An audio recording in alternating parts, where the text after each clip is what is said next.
Fala pessoal, estamos de volta ao vivo para o nosso 8º dia de Playbook, essa maratona. Espero que vocês estejam gostando.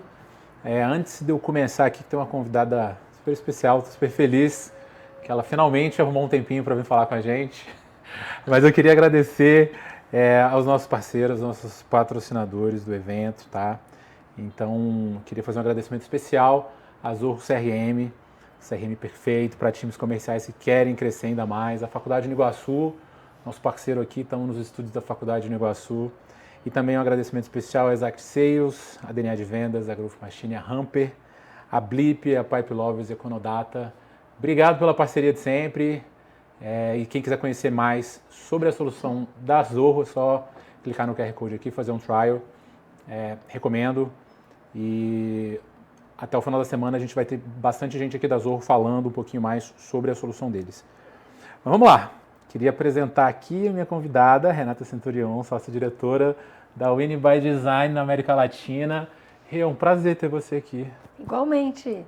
Muito bom estar com você de novo, Dani. Obrigada pelo convite. Obrigado você. Veio diretamente da Califórnia, chegou correndo aqui.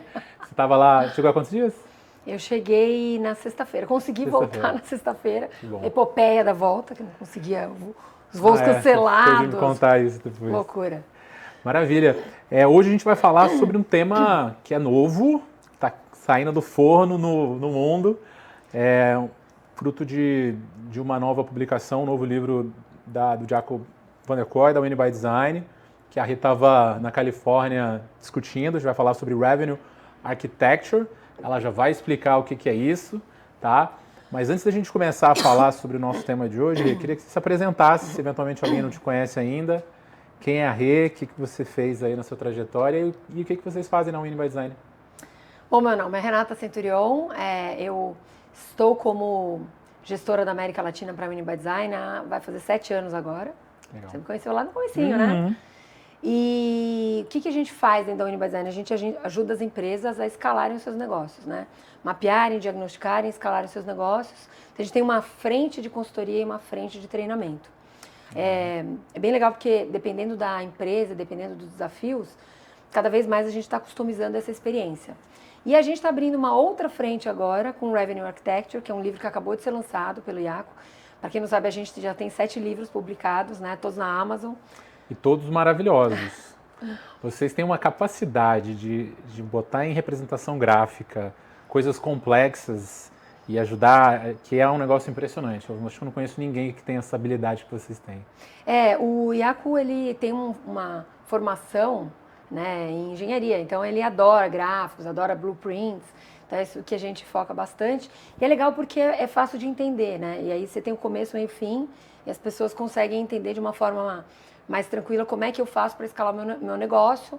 A parte matemática, que normalmente você colocou número, a pessoa já pira, né? Não, para mim não dá matemática e tal.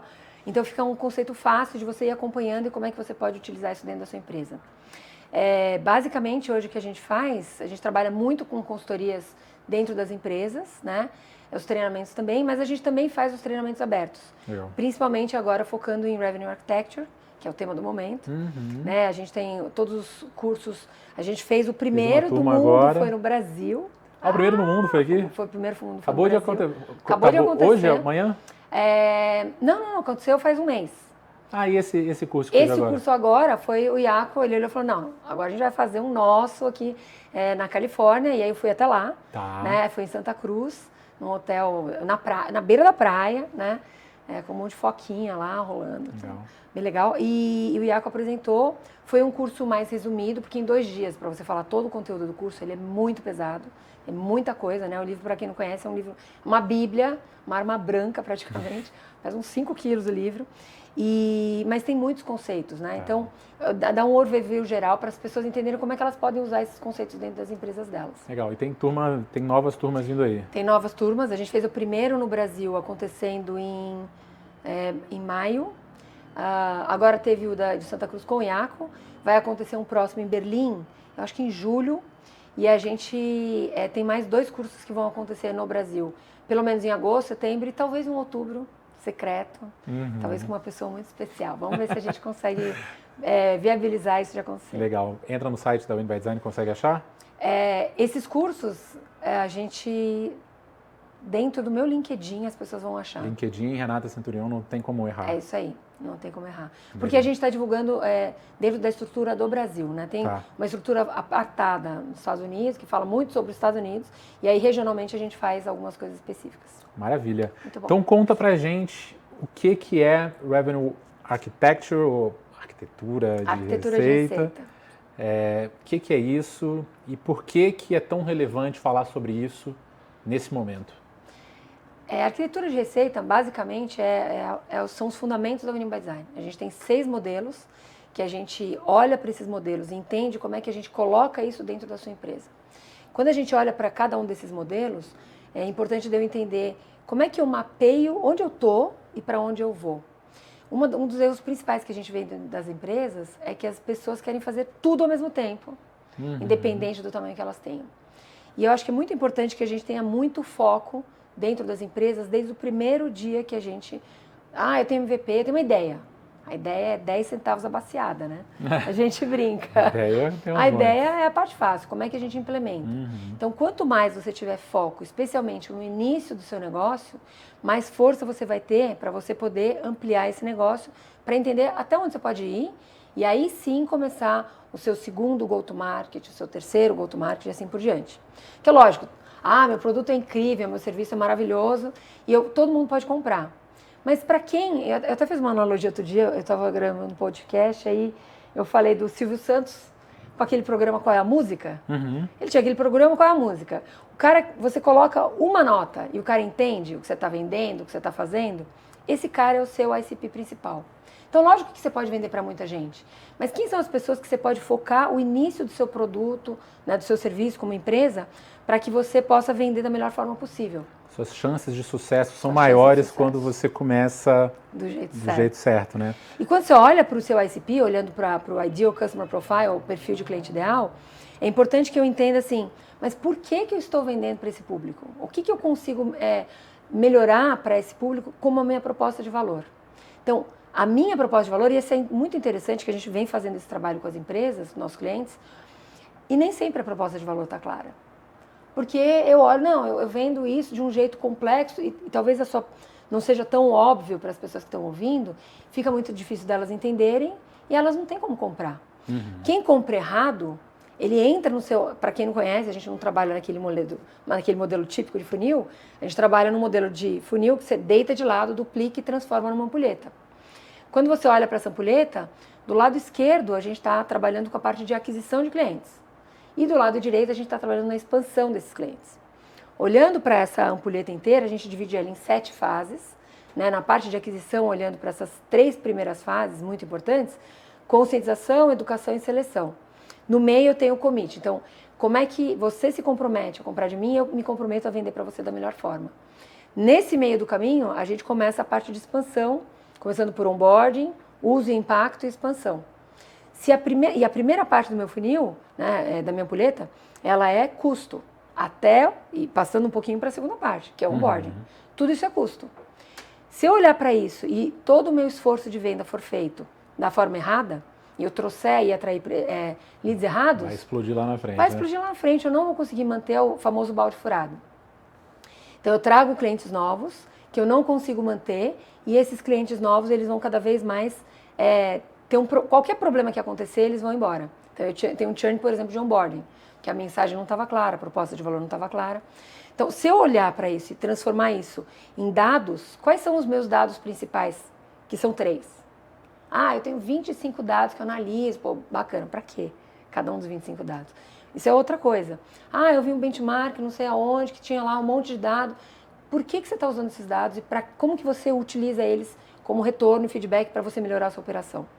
Olhando para os dados principais, eles são originários de 3 dados. Volume, taxa de conversão e tempo. Então, se eu usar essa minha ampulheta, dividir ela em 7 fases, e entender qual é a taxa de conversão em cada uma dessas fases. Para quem não conhece o material e quiser conhecer mais, a gente tem muita coisa no nosso site de forma gratuita, winningbydesign.com. Então, eu olho para esses dados, entendo qual é a minha taxa de conversão, mas eu preciso separar cada uma dessas minhas fases. Pô, conscientização vai da onde até onde?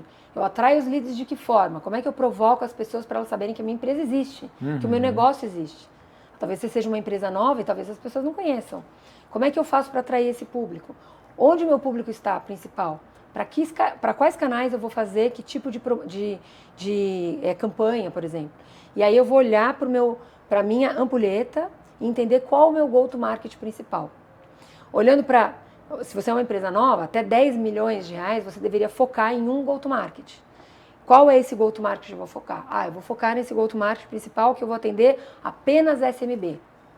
Ou, o meu produto é um PLG, né, Product Led Growth. Pensando ali, para quem não conhece, o Spotify é um exemplo maravilhoso, né, de PLG, que o produto se vende sozinho. Então o cara entendeu, legal, vou lá e compro no meu site. Experimento, depois eu faço a compra. Começo a utilizar de forma gratuita, achei super legal, agora eu pago para utilizar. Mas nem sempre é fácil de usar, eu preciso de humanos. Quanto mais gente eu ponho dentro da minha operação, mais caro vai ficando o meu processo. E isso muitas vezes não está colocado na conta. Então a gente vê alguns outros erros que são muito comuns. Não, mas eu não estou colocando a minha operação de receita aqui, eu só estou colocando alguns custos. Mas esse custo embaixo do tapete, ele custa para você, se você não está olhando para ele, você não está botando na operação, você não sabe quanto você deveria cobrar por esse produto ou serviço. Então esses são alguns erros básicos que a gente faz no início porque a gente não dá foco. Legal. E essa é uma metodologia só para empresas de SaaS ou só empresas que trabalham ou empresas que trabalham com modelo de receita recorrente? Ótima pergunta. Não é só para SaaS, é para qualquer empresa de receita recorrente. Então, assim, se você pensar, mas eu sou, sei lá, um consultor médico. Todo médico tem que ter uma receita recorrente. Você precisa ir lá uma vez, mas você tem que voltar, porque não existe lead infinito. Como é que eu acho um monte de cliente novo? Mesmo que não seja um contrato que a pessoa paga, ou seja, mesmo que sejam vendas repetidas, ainda toda assim vez que ele sentido? volta no consultório para uma nova consulta, ele pode ser considerado uma nova venda. A não ser um tratamento, por exemplo. Vamos lá, para as mulheres, principalmente, elas vão entender muito esse modelo que eu vou falar. Então, um dermatologista, você vai lá e faz um primeiro peeling, sei lá, peeling químico. Então, beleza, você vai lá e faz um primeiro serviço. Mas agora eu tô com uma ruguinha, quero fazer um botox, quero fazer um tratamento. E isso vai fazendo upsell em cima de upsell e vamos organizando como é que essa pessoa vai estruturar a compra dela no ano. Porque talvez a pessoa não consiga despender de... eu queria fazer tudo. Sim, mas é meio caro para você fazer tudo ao mesmo tempo. Como é que eu organizo isso? Talvez você possa fazer um plano e ajudar essa pessoa a comprar de você de forma anual, fazendo várias compras. E aí você organiza isso, você ajuda o seu cliente a comprar de você. Basicamente, a venda recorrente é como é que você ajuda o seu cliente a comprar de novo de você. Ou seja, então todo mundo, né? Pode de alguma forma... Todo mundo pode Legal. Utilizar. O mais importante aqui é dizer que a gente está focando em B2B. Dá para usar para o B2C? Dá, mas tem uma série de ajustes que precisa ser feito, né? Então você precisa fazer um depara. A mesma coisa para outros tipos de negócio. Por exemplo, hoje a gente vende para banco, a gente vende para seguradora, a gente vende para uma agritech. Então, eles são modelos de negócio diferentes. Muitos deles trabalham com field sales, que é uma venda extremamente personalizada, o cara vai até lá, gasta muito mais dinheiro. Então tem algumas coisas do SaaS que pra gente é mais fácil, né? Bem entre aspas, que é eu gravar uma reunião, eu poder mandar alguma coisa online para a pessoa, e a gente vai trabalhando muito no online assíncrono. Quando a gente, dependendo do modelo de negócio, ele é muito mais presencial, e talvez você tenha que fazer esse modelo. Como é que eu posso estar nos canais que essas pessoas estão, para eu poder compartilhar alguns documentos, materiais, para eu educar essas pessoas até elas comprarem de mim? Os fundamentos são os mesmos, muitas vezes ali o operacional vai ser diferente, vão precisar de adaptações. Exatamente. Então, por mais que seja adaptado para outras realidades, o foco são empresas que trabalham, que podem ter uma receita recorrente ou uma ideia de recompra. É isso, é isso aí. Então, eu queria passar, a gente não vai ter tempo para falar sobre toda a metodologia, mas passar rapidamente pelos 6 modelos que você mencionou, e aí a gente se aprofunda em alguns deles, né? A metodologia está dividida em 6 grandes modelos. Isso. Um revenue model, um modelo de receita. Perfeito. Então, eu vou vender de forma recorrente, eu vou vender uma vez só, eu vou vender para uma pessoa, eu vou vender para uma empresa. Qual é o meu modelo de receita? E aí, a gente pode falar, por exemplo, de softwares. Os softwares, quando eram vendidos, o cara comprava um grande valor de uma vez. Então, você tinha que disponibilizar de um grande caixa para comprar, por exemplo, SAP. O cara vai lá e compra. E depois você tem que ir diluindo isso no tempo. Hoje, o modelo de SaaS, ele é para o outro lado da ampulheta. Então, eu olho para um modelo onde eu compro por mês, eu posso comprar por mês, eu posso comprar a cada 6 meses, a cada X tempo, e eu pago menos por me comprometer a ficar mais tempo com a pessoa. Isso. Tem uma mudança do risco aí das partes, né? Antigamente, você comprava, assumia todo o risco daquilo dar certo ou não. E isso do risco é extremamente importante. E é uma tendência, né? Maior parte dos mercados estão migrando para um modelo onde a gente não transfere todo o risco para o cliente, né? Esse modelo do risco totalmente para o cliente, ele é muito mais difícil de ver hoje, né? As empresas praticamente não estão mais trabalhando nesse risco porque a gente precisa que esse risco seja diluído ao longo do tempo. Então, esse modelo do SaaS, por que ele funcionou muito bem? Porque se eu diluo isso para o risco do comprador versus vendedor, né? O vendor. Se eu diluo isso e quando você vai falar de SaaS, você tem muito mais o risco do lado do vendedor, porque você compra uma vez, se eu não gostar, eu paro de pagar e não uso mais. Então, se você dilui, mas é muito mais fácil a compra da pessoa começar a utilizar. Aí o seu produto tem que ser muito bom. Porque se o produto não for muito bom, o cara vai embora. Você vende uma vez, você não continua. Então, mas ao mesmo tempo, ele é uma baita oportunidade para muito mais gente falar do seu produto, falar do seu serviço e as pessoas experimentarem de uma forma até bastante fluida.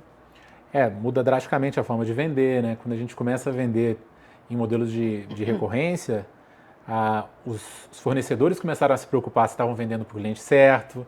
Essa história toda que a gente vê hoje, né, de perfil de cliente ideal, tudo surge dessa inversão de risco, né? Isso. Agora eu não posso vender para qualquer um, não adianta eu empurrar, porque vou dar um tiro no meu pé daqui a pouco, porque esse cara não vai ter sucesso, vai churnar e às vezes eu vou perder mais dinheiro nessa história toda do que ganhar. Perfeito. Eu acho que passa muito pela proposta de valor que eu consigo mostrar, transparecer para o meu cliente, para que ele entenda qual é a minha proposta de valor, se faz sentido com o que ele está buscando. Acho que hoje, no momento que a gente vive, não tem mais lugar para aquele vendedor que faz uma empurroterapia. Simplesmente empurra e não estou nem aí para o impacto que o meu cliente vai ter. Hoje, o maior impacto que a gente vê dentro dos treinamentos é quando a gente mostra para as empresas e para as equipes como é que ela faz para entender a necessidade real do seu cliente. Talvez você não possa vender naquele momento para ele. Ele não está pronto para comprar, mas você pode começar a educar até esse momento acontecer. E essa pessoa vai voltar e vai comprar de você. E aí sim a receita recorrente vai acontecer, é a coisa mais linda do mundo. Porque a receita recorrente acontece quando eu consigo mostrar e impactar de forma recorrente o meu cliente. Vender bem para vender sempre. Vender de forma íntegra, vende bem, você vai vender para quem vai conseguir extrair benefício, vai ficar satisfeito aí que tem o círculo, aquela roda positiva de ficar mais tempo, expandir, falar bem. É isso aí. Por isso que hoje não tem mais lugar para aquele vendedor que não se preocupa realmente com o negócio do cliente. Legal. E aí o segundo modelo da metodologia é o Data Model, um modelo de dados? Modelo de dados, que a gente vai olhar para esses 3 dados que eu falei principais, né? Qual é a sua taxa de conversão de uma fase para outra, de prospects para MQL, de MQL para SQL, assim por diante, dentro da ampulheta. Quando eu olho para essa taxa de conversão, eu preciso entender, e muita gente me faz essa pergunta, né, que é o primeiro dado, qual é o benchmark que eu devo usar para eu ver se eu estou bem ou mal, né? Eu costumo dizer que é o seguinte, o melhor benchmark que você vai ter, você pode olhar para outros benchmarks, para outras empresas do mercado, mas cada empresa tem o seu modelo de negócio, tem a sua regionalidade, tem a sua cultura. O melhor modelo de negócio para você poder fazer esse benchmark é com você mesmo. Como é que você melhora no tempo? Todo dia, toda semana, todo mês, todo ano. Como é que eu melhoro minhas taxas de conversão? Como é que eu vejo quais são os problemas que estão acontecendo e eu atuo em cima desses problemas? O segundo dado é o volume, né, que está passando de uma caixinha para outra, e o tempo que demora para isso acontecer. Então, se eu tenho, por exemplo, um modelo de enterprise, normalmente o meu tempo de ciclo de venda ele é muito maior. Por quê? Porque são muitas pessoas na tomada de decisão. Tem até um estudo do LinkedIn que fala que até 10 anos atrás eram 7 pessoas que tomavam a decisão dentro de uma enterprise. Hoje são 14, 10 anos Dobrou, depois. Né? Por quê? Porque eu preciso de muito mais gente para diluir o risco de eu tomar uma decisão. Então, as pessoas estão se organizando mais. Mas se eu não souber qual é o papel de cada uma dessas pessoas dentro do meu mapa de stakeholders, quem é influenciador, quem é iniciador, quem é o tomador de decisão, quem é o buyer efetivamente, eu não consigo vender para essa enterprise. Então, fica muito mais difícil de vender a partir do momento que eu não sei como vender. Se eu souber como vender e eu souber essa estrutura e fazer esses frameworks, fica mais fácil de estruturar e eu ajudar o cliente a comprar de mim. Boa. Terceiro modelo, dá medo aqui, modelo matemático, Mathematical Model. O que significa esse? O modelo matemático, ele fala sobre as curvas exponenciais de crescimento. Então, se você olhar no modelo de crescimento de dados, todas as curvas, todas as empresas, teoricamente, poderiam ter uma curva em S. Eu tô com minha água aqui. Quer deixar aqui? Então, mas porque eu... fica longe, né? Eu tô com minha garganta problemática. Se eu olhar para o meu modelo de crescimento, a maioria das empresas elas vão ter um comportamento em S.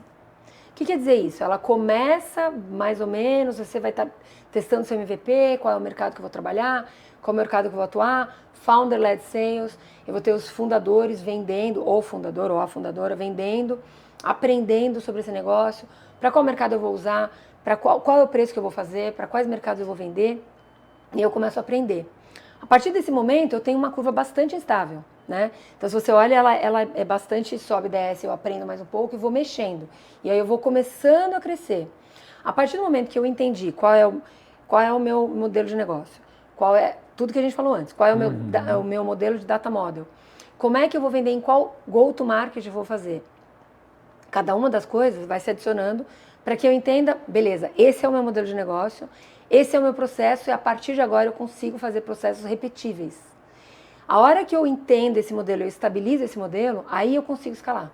Consegue replicar, se for, né? Se for consegue um time, replicar, você consegue montar modelos de negócios diferentes para cada go-to-market que eu quero fazer, regionalmente, por exemplo.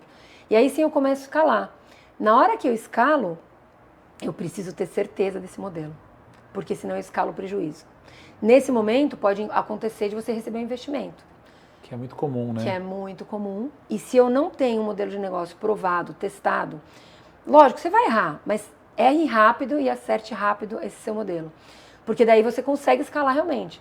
Porque se eu errar aqui, aí como eu tenho dinheiro do investidor, aí eu vou mais rápido pro buraco, né? Então, muita gente aqui contrata, por exemplo, cresce o de dobro. forma pouco eficiente, pouco né? eficiente. Então, assim, eu fico estagnado. Então, eu pego o dinheiro e eu não consigo fazer nada com ele. Ao invés de escalar e fazer essa curva em S, agora eu consigo escalar mais um pouco, porque é uma curva em S meio assim, meio deitado, S. Se eu fiz isso certo, e aí tem um modelo bem legal que depois vocês podem ver, que eu posso compartilhar. Acho que não sei como é que seria o melhor modelo de eu compartilhar isso. A gente coloca... Se quiser eu te mando esse modelo, a gente põe aqui junto, tá? E esse modelo em S, aí eu começo a escalar. Como é que eu faço para ir mais... A minha curva está mais acentuada para cima, ou seja, eu estou crescendo mais rápido, né? Se você olhar para tempo versus crescimento. Ou meu crescimento está mais estagnado. Tudo isso vai depender o quanto você aprendeu antes de começar essa escalada. Então, você pode fazer um modelo exponencial onde você cresce muito rápido e aí você consegue receber muito mais em troca de uma forma mais dinâmica, ou você pode ir mais devagar. Mas tudo isso acontece de acordo com o que você aprendeu antes. Então, existe uma janela de oportunidade muito importante que eu preciso pegar. Às vezes, é uma janela que acontece no mercado. Sei lá, tem um produto novo. Tesla, por exemplo, utilizou isso super bem. A Apple usa muito bem isso, né? E a forma que você conversa com o mercado e faz com que essas pessoas entendam isso para que você possa acelerar. Legal. Tem aquele carro da Tesla, como chama aquele carro novo? Parece eu não sei o nome tanque. dos carros da Tesla. Tem um carro da Tesla, assim, parece um tanque de guerra, um negócio horroroso. Tem fila, assim, tem fila de 1 ano para comprar e o carro custa, sei lá, $100 mil. Como é que o cara consegue fazer um negócio desse com uma fila tão grande? Porque o carro tem lá uma história que ele é todo de aço inox, ele, teoricamente, é mais ou menos a prova de bala, ele tem toda uma tecnologia embutida, o carro dirige sozinho, você precisa ficar só atrás meio que curtindo a sua viagem. Então, assim, como é que eu comunico isso para o meu cliente, que ele fala, eu quero ser um dos primeiros, né, um dos early adopters. Então, tudo isso faz parte do seu crescimento mais rápido, essa janela de oportunidade, antes que todo mundo possa fazer um outro carro parecido com esse, da Tesla, por exemplo. Excelente. A Tesla é maravilhosa em como que eles vendem a história e a proposta de valor deles. Então, a gente falou do Revenue Model, do Data Model e do Mathematical Model, que estão dentro aqui de um grupo de modelos estáticos. São os modelos que, assim, como é que eu faço? Agora eu começo a escalar. Tá. Né? E aí os 3 próximos modelos eles vão olhar de forma mais dinâmica. Que é o modelo Operational Model. Esse modelo de operação é como é que eu vou fazer para tudo isso que eu montei como a base da minha empresa, e eu vou entender esses processos acontecendo, como é que agora eu ponho a operação para rodar nesses modelos que eu coloquei como a base fundadora. Então, esse modelo operacional é quem que vai estar em cada um dos lugares, cada uma das pessoas vai fazer qual função, como é que eu vou separar meus times, como é que eu organizo a minha empresa para que tudo isso possa rodar. Legal. Parece simples, né? É muito simples. Quando a gente fala em uma frase, bota para rodar e quero ver implementar. Aqui é um complexo. E depois o Growth Model, modelo de Feito crescimento. isso, eu começo o meu modelo de crescimento. Então, beleza, eu coloquei as pessoas nos lugares certos, né? Lógico, de novo, você vai errar? Provavelmente. Mas eu preciso, se eu tiver os dados associados a cada uma dessas métricas que eu estou colocando em jogo, eu consigo observar como é que eu faço. Opa, isso aqui não está crescendo legal, tem essa métrica aqui, o que eu posso mexer para eu poder organizar para crescer mais rápido? Dessa forma, eu transformo a minha operação em crescimento para a escalada acontecer de forma organizada. Então, o modelo de crescimento ele só pode aparecer depois que eu organizei a minha casa, depois que eu coloquei os processos. E eu estava, o Iaco fala muito sobre isso, né? Quando a gente fala de processo, a pessoa, pelo amor de Deus, não me põe processo aqui, mas o processo é a base de tudo. Porque se eu não tiver processo organizado, como é que meu time vai entender o que ele tem que fazer? Cada uma das pessoas dentro desse processo, qual é a minha caixinha, o que eu tenho que fazer? E mais importante ainda, conectar cada uma dessas caixinhas para que elas operem de forma organizada. Tudo isso é a receita, né? A arquitetura de receita é como é que eu sincronizo cada uma dessas coisas, porque elas não estão separadas, elas estão acontecendo ao mesmo tempo. Então, se você pensar isso... Cada mudança, às vezes, na ponta tem que ajustar toda a arquitetura, base, né? Exatamente. Eu quero fazer uma mudança aqui. Vender para um público diferente, um novo preço, um novo... O que eu vou fazer? Eu tenho que olhar para a minha base, para organizar, entender quais são os números, quais são as métricas que eu vou olhar. Se isso aqui mudar, o que pode mexer lá na frente? Então, são várias coisas que eu preciso arquitetar e organizar para que eu possa escalar da forma correta. Boa. E, para finalizar, o GTM, o Go-to-Market Model. Eu mudaria um pouco a ordem. O Go-to-Market, ele é a base para você começar tudo, né? Muitas vezes a gente olha o Go-to-Market para eu estabelecer, beleza, agora que eu organizei toda a casa, eu vou mexer no meu modelo de Go-to-Market. Dependendo muito de quanto você consegue entender da metodologia, você pode ir mudando a ordem desses fatores, né? Que ele vai mudar a ordem do produto. Então, por exemplo, se lá atrás, quando eu começo a minha empresa, bem no começo, né, da minha empresa, se eu não tenho claro o meu modelo de Go-to-Market e eu tomo uma decisão errada, por exemplo, comecei pequenininho, mas eu quero fazer vários modelos de go-to-market, provavelmente você vai perder tração, você vai perder força, porque você espalhou essa sua força, talvez de equipe, em 3 modelos diferentes. Eu vou vender para SMB, vou vender para middle, vou vender para enterprise. Quando você poderia focar em um modelo de negócio, e muita gente vai direto para o enterprise. Tudo bem, né? Sem julgamentos, mas quando eu vou direto para o modelo de enterprise, se eu erro, eu já erro com os grandes. E eu já queimo minha largada. E a curva de aprendizagem na Enterprise é muito longo, né? Porque quando você está começando, o que você quer falar com muita gente é rodar seu processo várias vezes para você ir tendo oportunidade de aprender com aquilo, né? Exatamente. Se seu processo dura 1 ano e meio, quanto tempo você vai demorar para aprender, né? Então, uma das coisas que a gente vê é que, às vezes, as pessoas podem começar a testar alguns modelos, mesmo que eu queira vender para o Enterprise, eu testo o meu modelo e eu vou crescendo depois. Então eu testo pequenininho, deu certo isso aqui, o que eu posso mexer para depois ir para o grande? Porque toda a torcida do Corinthians gostaria de trabalhar com Enterprise, né? Eu brinco. Todo mundo quer trabalhar com Enterprise, né? Poxa, eu queria já vender, e aí eu quero um pequeno ciclo de vendas e que o cara entenda e que ele compre de novo. Legal, todo mundo, né? Mas não é fácil de chegar nesse ponto. E esse é um erro muito comum, né, de empresários, assim, de achar que não, meu produto, eu posso vender ele perfeitamente para pequeno, para médio, para grande, para indústria, para empresa de tecnologia, para de serviço. E aí as pessoas têm a sensação que se eu foco em só um, eu estou meio que abrindo mão de vender para todo mundo. E não entende que se você quiser vender rápido, vender de forma eficiente, aprender rápido, ser muito bom no que você faz e se diferenciar do mercado, acho que quanto mais focado, principalmente no início, mais você consegue ser melhor naquilo, entender bem aquele público. Eu acho que eu lembro muito do Edson Rigonati, da Stella, falando assim, tipo, um produto, um canal, um ICP, sabe? Foco. Foco. Depois foco de novo, e aí depois que você teve todos de foco, você foca novamente. É exatamente isso. E aí depois que você masterizar aquilo ali, aí você vai procurando públicos ou oportunidades adjacentes, né? Perfeito. E eu acho que esse erro é comum porque a gente tem muita ansiedade de fazer a venda, né? A gente entende essa ansiedade, mas quanto mais você conseguir segurar e organizar essa ansiedade, no sentido de fazer a coisa do jeito certo, melhor você vai crescer, menos dores você vai ter. Então, essa coisa de queremos vender para muita gente, ela é muito perigosa. Porque você vai ter que ter uma ampulheta para cada um desses go-to-market. Então, eu preciso entender... E o seu vendedor precisa reconfigurar tudo a cada vez que ele vai vender para um público diferente, Exatamente. Não, e a pessoa normalmente não consegue fazer isso. Não consegue. Então, o que acontece? Mais um erro muito frequente. Pô, eu tenho uma carteira... Quantos clientes tem na sua carteira? Eu tenho 150 clientes. Como assim? Como é que você atende? Mas que tipo de nível você está trabalhando com a SMB? Não, é Enterprise. Obviamente, ele vai ter que focar, né, do jeito dele. E aí ele vai focar em meia dúzia de clientes e os outros todos vão ficar desatendidos. Você tem uma carteira de gente que fingindo que está sendo atendida. Então, eu preciso focar para eu poder ajudar os meus clientes a comprarem de mim e continuarem tendo impacto.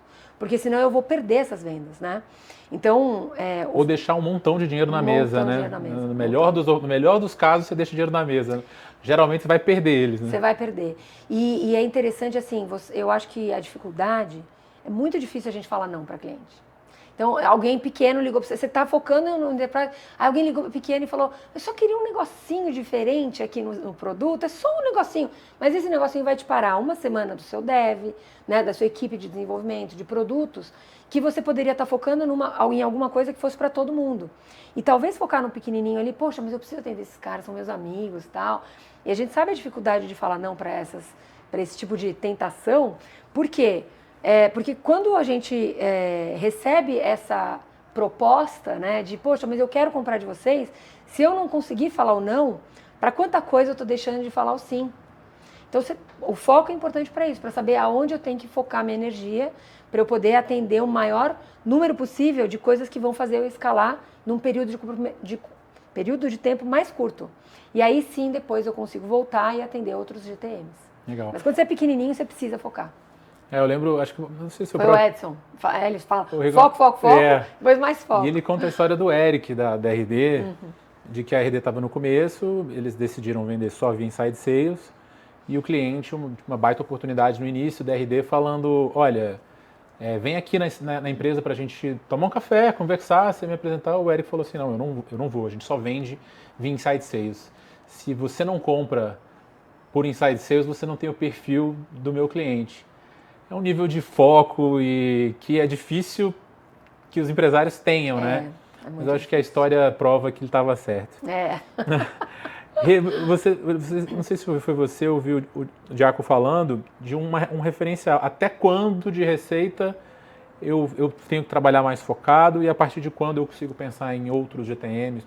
A gente tem alguns números, né? E lá fora o número que a gente fala é de 1 a 10 milhões de dólares. Aqui eu costumo pensar receita recorrente. Receita recorrente, Annual Recurring Revenue, ou seja... Anual. Receita recorrente anual. Eu acho que dá para fazer um para um aqui, tranquilo, né? Entendendo que de 1 a 10 milhões de receita que você tiver dentro da sua empresa, foca em um GTM. Foca, entende, beleza, eu entendi, comecei a crescer a partir disso, aí de 10 até 50, você pode pensar em fazer os seus 3 go-to-market. Até 3 go-to-market. Porque tem empresas que têm 5, 6, 10, depende, né? E quanto mais go-to-market eu vou tendo, mais gente eu vou ter que ter na minha equipe para trabalhar em cada um desses go-to-markets. Então, eu preciso entender o que eu quero focar, como é que eu quero fazer. E aí você pode inclusive fazer umas subdivisões, que é assim, aí o céu é o limite. Mas o básico, né, bem feito, arroz e feijão bem feito, ele funciona muito bem. Legal. E me diz uma coisa, você acabou de chegar da Califórnia, com todo mundo que eu falo dos Estados Unidos, está monotemático a história do AI, da inteligência artificial. Como é que isso está impactando vendas e como é que isso se impacta de alguma forma esse modelo aqui? Sem dúvida vai impactar. Eu acho que ele vai demorar um pouco mais do que está impactando os Estados Unidos do jeito que ele está impactando. Hoje, se você conversar com qualquer pessoa lá na Califórnia, eles vão falar, não, até o final deste ano, provavelmente você não vai mais ter SDR, por exemplo. Aí os caras, meu Deus, como assim? eu não consigo ver isso acontecendo no Brasil, pelo menos nos próximos, talvez 2 anos. Por quê? Porque eu acho que a gente tem uma camada muito importante de gente que não sabe usar AI. Então, nós temos uma curva de educação maior. Né? Se você comparar com os Estados Unidos, o que eu vejo é que a nossa curva de educação, de entendimento dos modelos lá de fora, ele tem um tempo maior de entendimento e até de abraçar a tecnologia. Adoção cultural mesmo. As pessoas, quando elas vão estar abertas a estar falando com a tecnologia. Exatamente. Né? E eu acho que tem muita gente ainda com medo de tecnologia. Não vou botar meu dado lá, vai vazar. Quem que vai usar esse dado? Como assim? Não acredito. Então, eu acho que tem 2 coisas. A primeira é a adoção da tecnologia. A segunda é a segurança da tecnologia do ponto de vista do usuário. Quanto que essas pessoas acreditam, confiam, etc. E para mim tem um terceiro ponto que é bastante importante, que é qual é o senso crítico que as pessoas têm na hora de usar AI. Se você fizer um Ctrl+C, Ctrl+V, você vai errar. Então, quem vai operar a inteligência artificial tem que ser uma pessoa com olhar crítico, né? E isso, muitas vezes, é muito difícil, porque a pessoa copia e cola. Eu vejo meus filhos, por exemplo, falando, não, a gente vai fazer um trabalho, eles estão usando AI direto, assim, nativo. Muito melhor que eu. Talvez muito melhor que você, a gente que está usando, porque estão usando de forma nativa, sempre, né? Super tranquilo. Estão parando de pesquisar no Google, pesquisando no chat, né? No chat GPT. Mas eles já tomaram tombo de cavalo. Eles, pessoal da turma, que o professor percebe, porque eles ainda não têm essa coisa do senso crítico. Então, como é que eu uso de forma crítica e não copia e cola? Agora eles estão aprendendo na prática que não dá para fazer copia e cola. Porque o chat GPT, eu estava conversando, teve 2 eventos que eu fui. Eu tive a oportunidade de participar do Web Summit, a gente fez um painel bem legal esse ano, e uma das pessoas que eu conheci foi uma pessoa da ThoughtWorks, e ela... Qual é o nome dela, meu Deus? Ai, tô com o nome... Ela na minha frente, vou lembrar o nome dela. Ela é uma pessoa que trabalha com AI, ela falou, cara, tá todo mundo falando de AI agora? Eu trabalho com AI há 10 anos, isso já tá na minha vida há muito tempo. E ela falou que a coisa mais crítica, né, de AI é, primeiro, essa coisa de como é que eu olho para a AI e descubro o que é verdade, o que não é, que é invenção da AI, que essa é uma coisa extremamente importante, que não é Ctrl+C, Ctrl+V. E outra coisa que eu achei sensacional que ela falou para mim, ela falou, Renata, a coisa mais importante é que você não deve usar a AI como assistente. Eu falei, ué, você usa como, né? Como colega, faz uma pergunta de igual para igual. E aí as suas respostas vão ter um nível muito superior. Achei muito bacana isso que ela falou. E a gente, né, todo mundo, não, usa como assistente, fala aí sobre não sei o quê. Quando você discute com a AI, você vai ensinando, você vai melhorando essa inteligência artificial para ela cada vez te dar respostas melhores. E aí você vai conversando, você vai aumentando o nível da conversa. Você vai ensinando, trazendo informações, mas você vai discutindo, você vai tendo ideias que talvez você não tenha tido antes. Legal. Achei bem legal. E, assim, essa abordagem mais científica, esse olhar mais processual, data-driven para vendas, está deixando de ser uma escolha para ser uma questão de sobrevivência, né? Eu estava vendo os dados que o Diaco trouxe, que o mercado está... Os dados de crescimento são que as empresas têm crescido metade do que cresciam, ao dobro de custo.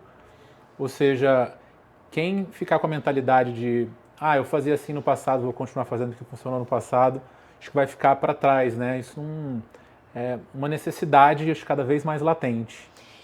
E uma coisa que é muito comum que o pessoal está falando lá fora é o seguinte, até nos últimos 10 anos, todo mundo surfou essa coisa da grana solta. Crescer a qualquer custo, porque o dinheiro estava, entre aspas, muito fácil. Esse dinheiro hoje está mais raro, então a gente tem que usar ele olhando para os custos, olhando para a eficiência, olhando para a produtividade. Que é por isso que a gente fala de Revenue Factory, né?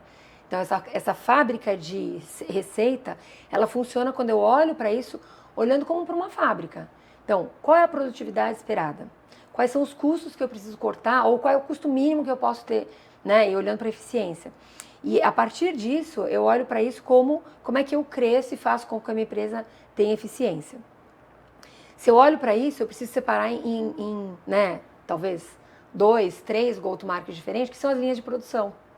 Então, olhando para isso, como é que eu faço para ter escalada e eficiência, olhando para esse mercado? Pô, eu tenho o dobro do custo, né, e está muito mais difícil de crescer, fazendo dessa forma. Se eu tiver foco, se eu estiver entendendo qual é o meu ICP, qual é o meu go-to-market, para onde eu devo ir, quais são os dados que eu devo usar, olhando para o processo, né? Por isso que a gente fala desses 6 modelos que eu expliquei para vocês, aí a gente consegue organizar para fazer essa escalada acontecer, porque hoje ela é muito mais difícil. Antes, crescer a qualquer preço, o que queria dizer? Vai fazendo e vamos mexendo, vai, né? Vai crescendo e vai mexendo, toca o pau. Hoje não dá para fazer isso, porque esse dinheiro está muito mais curto, ele precisa olhar para a eficiência e talvez você não tenha essa segunda chance de fazer o negócio dar certo. Então eu preciso acertar o mais rápido possível dentro do meu modelo certo para o crescimento ser efetivo. Sensacional. Então, se alguém quiser se aprofundar na metodologia, quais são os caminhos? O livro já está O livro está na Amazon. Tem tanto o livro físico, gente, tem que falar para vocês a real. É difícil o livro físico, vocês vão falar para meu Deus, quanto ele está custa o livro físico? R$ 1.400 na Amazon no Brasil. Eu não sei de onde eles tiraram esse valor. Nos Estados Unidos custa $90. Ué, não são vocês que determinam o valor? Não sei o que acontece. É oferta e demanda? Cara, a Amazon tem o valor nos Estados Unidos de $90. Esse é o preço do livro. O e-book, eu acho que é $60, se não me engano. Então, na Amazon americana é esse o valor. Se você tiver uma conta na Amazon americana, etc. Quando vem pra cá, eu não sei o que acontece com o valor. Que é tão grande, tão pesado, que tem que vir de... Cara, eu não sei. De $90 passa para 280. Eu não sei qual é a conta da Amazon, né? Não temos nada a ver com isso. Já tentei ver como é que podia fazer. Minha sugestão para quem está no Brasil, né, que vai olhar para isso, vai xingar um monte, é comprar o e-book. Porque daí você pode pegar, recortar, utilizar, levar para tudo que é lugar. Né? O e-book é mais fácil de carregar, etc. E vai chegar muito mais rápido, você já vai ter uso na hora, para quem quiser utilizar. Cursos vindo aí? Os cursos, a gente vai fazer 2 cursos, provavelmente agora, um com certeza, no dia 2 de agosto começando, e um segundo curso provavelmente na sequência. E aí, provavelmente no final do ano, com esse nosso convidado especial. Vamos ver se a gente consegue colocar isso para acontecer, para rodar. E a gente tem uma série de cursos online, a gente tem as consultorias que estão acontecendo, né, para os nossos clientes. Quem quiser me encontrar, Renata Centurion no LinkedIn e Renata_Centurion no Instagram. Maravilha. E nossa biblioteca, Diga. Calma, mais coisa. winningbydesign.com, um monte de material que vocês quiserem, inclusive fazer download desse material, a gente tem muito material gratuito para vocês utilizarem, usarem e abusarem. Nós temos também um canal no YouTube, né, da Winning by Design. Cara, eu acho que tem milhares de vídeos nesse momento. Já tem vídeo sobre o tema no YouTube? Tem bastante vídeo sobre o tema no YouTube, inclusive, né? Tem um bem bacana, o webinar que o Iaco falou sobre Revenue Factoring, então ele explicou todo esse modelo matemático, etc. A curva em S, como é que a gente deve crescer. E o que mais? A gente fez um webinar no Brasil com o Iaco, faz uns 15 dias, logo antes de eu ir para os Estados Unidos. E aí, quem quiser pode entrar em contato comigo. Se vocês quiserem mandar uma DM, a gente coloca vocês dentro desse recebimento, dessa gravação. Maravilha, gente. Conteúdo fantástico e hoje eu não dei a oportunidade da Rio usar uma tela aqui, né? Que para uma pessoa da Winning by Design é uma loucura, porque o conteúdo deles é altamente visual, então eu recomendo fortemente que vocês vejam, porque é um espetáculo. Rê, obrigado demais. Obrigada Prazer ter você adorei. aqui, viu? Muito bom. Sempre muito bom. Até a próxima, então. Até a próxima. Tá bom? Valeu, gente. Tchau, tchau.